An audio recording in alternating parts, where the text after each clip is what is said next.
बेहद स्वागत है जी सभी स्टूडेंट्स का। एक ऐसा टॉपिक जिस पे लगातार बात होती है लेकिन कोई भी ठीक तरह से या कहें कि हम किसी डिसीजन पे नहीं पहुंचते।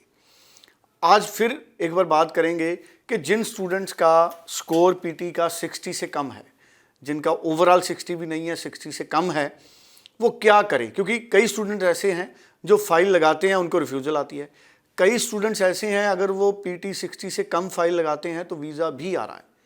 अब ऐसे में जिस स्टूडेंट के पीटी 60 ओवरऑल से कम है वो क्या करे, ये एक बार फिर हम डिस्कस करेंगे। जसमीत भाटिया जी हमारे साथ मौजूद हैं। जसमीत जी आपका स्वागत है। Hello everyone.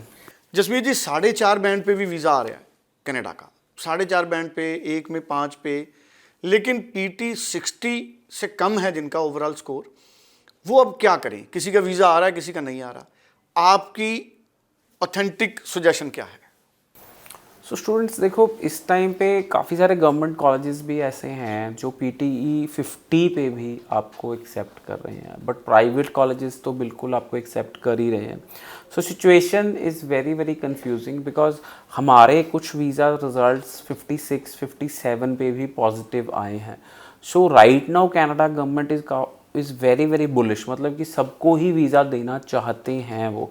अगर आपकी परसेंटेज अच्छी है बट आपका पीटी स्कोर में 2-3 पॉइंट कम है, जैसे कि अगर आपके 70% है और आपका पीटी स्कोर 56 57 है और आपको गवर्नमेंट कॉलेज में एडमिशन मिल जाती है, तो मेरे को लगता है कि स्टूडेंट को चांस लेना चाहिए अगर आपका स्कोर इम्प्रूव नहीं हो रहा है। नहीं तो दूसरे पहलू से देखें तो ओवरऑल 6 में, एक में 5.5, 2 में 5.5, इवन एक में 5 पे भी वीज़ाज़ इस टाइम पे कनाडा गवर्नमेंट इशू कर रही है, which is a drastic change because पिछले 5 साल से कनाडा एसडीएस लाना चाहते थे और एसडीएस में उन्होंने 6 ईच की रिक्वायरमेंट की थी। सो ये 5 साल पहले भी इतने ज़्यादा वीज़ा नहीं आते थे जितने आज की डेट में आ रहे हैं। सो फर्स्ट एडवाइस इज़ कि अगर तो आप आईलेट्स कर लें जिसमें एक में 5.5, 2 में 5.5 लेके आप अपनी फ़ाइल एसडीएस के अंदर सबमिट करें। और अगर आपके पीटी 56 57 है और आप अटेम्प्ट बहुत ज़्यादा कर चुके हैं और आप इम्प्रूव नहीं करना चाहते हैं तो आप एक चांस ले सकते हैं। बिल्कुल, मतलब इस पे कुछ भी टोटल क्लैरिटी नहीं है, आ भी सकता है नहीं। कैटेगरी में पहले भी फाइलें लगती थी और अभी नॉन एसडीएस कैटेगरी में फाइल्स बहुत सारी अगर कहें तो लगनी बंद हो गई because everybody has qualified for SDS category. So मेरी यही एडवाइस रहेगी सबको कि हम अगर इम्प्रूव करके एसडीएस कैटेगरी में लगवाएं देन तो visa success rate is over 90% right now.